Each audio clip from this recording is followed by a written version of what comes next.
देखिए इसमें कल पढ़ाया था, उसके आगे ये रूल्स हो गए थे अपने, ठीक है। आपको 9 रूल्स पढ़ा रहे हैं, 9th वाला, ठीक है। इसमें 9th रूल्स में क्या है, निम्स नाउन के अर्थ सिंगुलर एंड प्लूरल में क्या होते हैं, अलग होते हैं, डिफरेंट, ठीक है, भिन्न होते हैं, अपना अलग बोल सकते हैं। अब क्या होता है, सिंगुलर में कुछ अर्थ अलग निकलता है और प्लूरल होता है तो प्लूरल में कुछ अर्थ अलग निकलता है, ठीक है। अब जैसे आपका एयर है, एयर मतलब क्या होता है, हवा। एयर में अगर आपने क्या कर दिया, एस लगा दिया तो इसका मतलब हो जाता है दिखावा या भाव, ठीक है। इससे रिप्रेजेंट क्या हो जाता है, दिखावा या भाव रिप्रेजेंट होता है। नेक्स्ट है एडवाइस। एडवाइस का मतलब होता है सलाह। अगर इसमें एस लगा दिया तो एडवाइसेस मतलब सूचनाएं हो जाएगा। हालांकि सूचनाओं को इन्फॉर्मेशन भी बोलते हैं, लेकिन यहाँ पे क्या हो जाएगा, एडवाइस का मतलब क्या हो जाएगा, सूचना हो जाएगा। नेक्स्ट है हमारा क्या दिया हुआ, ऑथोरिटी। ऑथोरिटी में मतलब क्या हो जाएगा, ऑथोरिटी मतलब अधिकार। और ऑथोरिटीज कर दिया मतलब उसमें क्या कर दिया, बाई हटा दिया, IES जुड़ गया इसमें, तो क्या हो गया, अधिकारी हो गया। ऐसी एब्यूज मतलब दुरुपयोग होता है, एब्यूज मतलब कुरीतियां, यानी कि एस लगाने से उसका मीन्स क्या हो जा रहा है, बिल्कुल चेंज हो जा रहा है ना। जैसे अपना एस दिया हुआ है आपका इसमें, तो इसमें एस नहीं लगा हुआ, इसमें क्या लग गया, एस लग गया। इसमें अल्फाबेट मतलब वर्णमाला बोलते हैं, अगर इसमें एस लगा दिया तो क्या हो जाता है, अल्फाबेट मतलब भाषाएं हो जाती हैं, ठीक है। अब नेक्स्ट जैसे इसमें दिया वो कलर। कलर मीन्स क्या बोलते हैं, कलर मीन्स रंग होते हैं, और एस लगा दिया तो कलर मतलब क्या हो जाता है, झंडे। हम फ्लैग भी बोलते हैं झंडे को, लेकिन यहाँ पे कलर्स मीन्स भी क्या होता है, झंडे हो जाता है, ठीक है। अब ऐसे कॉपर है, कॉपर मतलब तांबा, एस लगा दिए तो तांबे के सिक्के बन जाते हैं। नेक्स्ट ऐसी आपका दिया है कस्टम। कस्टम मतलब होता है रिवाज, और कस्टम्स मतलब क्या हो जाएगा, चुंगी। ऐसी आपका फोर्स मतलब शक्ति है ना, और एस लगा दिया फोर्सेस तो सेनाएं हो जाती हैं, सेनाएं बन जाता है, क्लियर। अब इसके बाद जैसे दिया हुआ है गुड। गुड में क्या आएगा हमारा, गुड मतलब क्या होता है, अच्छा। एस लगा दिया तो गुड मतलब क्या हो जाएगा, सामान। ऐसे लिखा हेवन। हेवन मतलब क्या होता है, स्वर्ग, और हेवंस कर दिया, एस लग गया। ओनली एस लगाने पर उसका क्या हो रहा है, मीन्स चेंज हो रहा है, यानी मीन्स बदल रहा है। इसमें क्या हो जाए, हेवंस मतलब आकाश। आकाश स्काई को भी बोलते हैं कि हेवंस मतलब ये क्या होता है, आकाश होता है। आयरन मतलब लोहा, और आयरन में अगर हमने एस लगा दिया है तो आयरन का क्या हो जाएगा, हथ कड़ी हो जाता है। ऐसी लुक मतलब क्या होता है, दृष्टि, और लुक्स मतलब क्या हो जाएगा, आकृति। ऐसे प्यूपल मतलब लोग, और पीपल्स मतलब क्या हो जाएगा, राष्ट्र। और फिजिक्स मतलब क्या होगा, फिजिक। ये फिजिक है, फिजिक मतलब औषधि। इसमें एस लग गया तो फिजिक्स क्या हो जाता है, एक सब्जेक्ट बन जाता है, जिसका अपन बोलते हैं भौतिकी या फिर भौतिक शास्त्र, है ना। नोट डाउन कर लीजिए, ठीक है, समझ में आ गया ना इतना।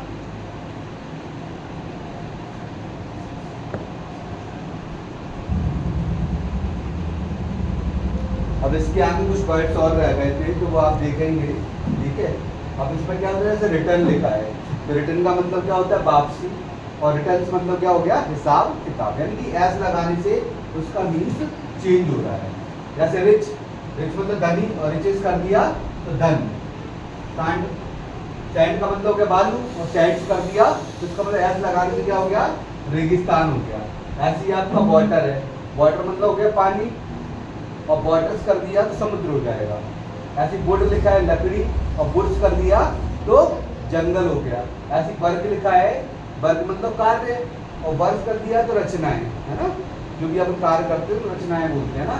इस तरीके से क्या होता है, सिंगुलर प्लूरल आपके कंप्लीट होते हैं, ठीक है। जो मैंने अलग अलग टाइप से किस तरीके से बनाए जाते हैं, है ना, कुछ के नहीं बनते हैं और कुछ के बनते हैं तो उनके मीन्स अलग होते हैं, सारी चीज़ आपको मैंने यहाँ पर क्लियर किया हुआ है, ठीक है। आप नोट डाउन कर लीजिए।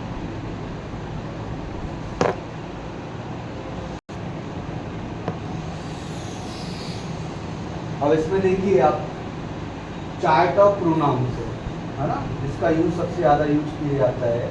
अब जैसे इसमें 4 केस रहते हैं चार्ट ऑफ प्रोनाउन में, nominative case, possessive case, objective case. यहाँ पर ये ऑब्जेक्टिव ऑब्जेक्टिव केस आएगा और रिफ्लेक्सिव केस आएगा। नॉर्मली देखो सब्जेक्टिव केस भी बोलते हैं इसको, है ना। और सब्जेक्टिव और ऑब्जेक्टिव, जैसे ही लिखा है तो ही का क्या होता है, ऑब्जेक्टिव केस में जाएंगे तो हिम हो जाता है। सी लिखा है तो क्या हो जाएगा, हर। इट लिखा है तो इट का इट ही होता है। जे का डैम हो जाता है, आई का मी, बी का अस और यू का यू रहता है। यानी जो ऑब्जेक्टिव केस है, ऑब्जेक्टिव केस को हम सब्जेक्टिव में लाते हैं, इसको नॉमिनेटिव या सब्जेक्टिव केस भी बोलते हैं, ठीक है। अब पॉसेसिव केस में क्या, ही वॉइस है तो हिज कर देंगे, सी है तो हर हो जाएगा, इट है तो इट्स हो जाएगा, दे है तो देयर हो जाएगा, और आई का माई हो जाता है, बी का अवर होता है, यू का यूर हो जाता है। अब इसको हम अगर रिफ्लेक्सिव केस में यूज करते हैं, अगर हम रिफ्लेक्सिव केस में यूज करते हैं तो ही का हिमसेल्फ होता है, सी का हर होता है तो हर सेल्फ हो गया, इट का इट सेल्फ हो जाता है, जे का दैम होता है तो दैम सेल्फ हो गया, और आई का माई होता है ना, तो ये आएगा माई सेल्फ लिखते हैं, और बी का क्या हो जाएगा, अवर सेल्फ, और यू का क्या होता है, योर सेल्फ भी पढ़ते हैं, और क्या पढ़ते हैं, योर सेल्फ भी पढ़ते हैं, है ना। ये अपना ये दिया रहता है इसमें।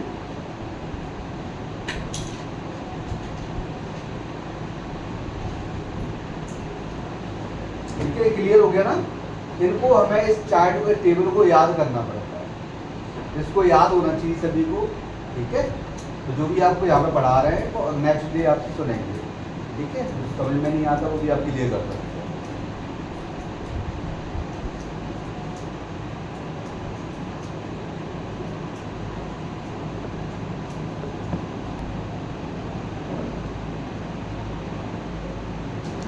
अब इसमें देखिए आप लोग, सेंटेंस मतलब वाक्य। वाक्य क्या होता है, शब्दों के समूह को हम क्या बोलते हैं, वाक्य बोलते हैं, या group of word is called sentence. क्या बोलते हैं, group of word is called sentence, ठीक है। अब इसमें क्या करते हैं, और जो सेंटेंस हमारे टेंस में जो यूज होते हैं मोस्टली 4 टाइप से यूज होते हैं, 4 प्रकार के यूज होते हैं। एक तो होता है अफर्मेटिव। अफर्मेटिव को हम वैसे सेंटेंस में देखा जाए तो असर्टिव होता है। असर्टिव के 2 पार्ट होते हैं, अफर्मेटिव और नेगेटिव। लेकिन यहाँ पर हमारा अफर्मेटिव मतलब सिंपल। सिंपल यानी कि क्या हो गया, सिंपल यानी साधारण वाक्य। दूसरा होता है नेगेटिव, जब हमारा सेंटेंस नेगेटिव दिया होगा तो नेगेटिव में हमारे हिंदी वाले सेंटेंस में नहीं लगा होता है, इंग्लिश में नॉट लगा होगा या नो लगा होगा, ठीक है। थर्ड होता है हमारा इंट्रोगेटिव। इंट्रोगेटिव सेंटेंस को हम क्या बोलते हैं, प्रश्नवाचक वाक्य बोलते हैं। क्या बोलते हैं, प्रश्नवाचक वाक्य। प्रश्नवाचक यानी कि जिसमें वो क्वेश्चन कर रहा हो, प्रश्न कर रहा हो। और जब प्रश्नवाचक वाक्य होता है तो हिंदी वाले सेंटेंस में सबसे पहले हम क्या लगा देते हैं, क्या आता है। जैसे कोई सिंपल सेंटेंस दिया हुआ है, क्या अरुण खाना खाता है। अगर इसमें मैं क्या लगा दूं, क्या अरुण खाना खाता है, तो क्या सेंटेंस हो गया, वो इंट्रोगेटिव हो गया, प्रश्नवाचक हो गया, ठीक है। और जब हम इंग्लिश में प्रश्नवाचक बनाते हैं, जिस भी टेंस का होगा तो क्या की स्पेलिंग उसकी हेल्पिंग वर्ब से बन जाती है। जिस भी टेंस का वो सेंटेंस दिया होगा उसकी हेल्पिंग वर्ब को इंग्लिश में बाहर रख देंगे तो क्या हो जाएगा, वो इंग्लिश वाले सेंटेंस में हेल्पिंग वर्ब को बाहर रखने पर वो उसकी क्या की स्पेलिंग बन जाती है। नेक्स्ट है आपका डबल इंट्रोगेटिव।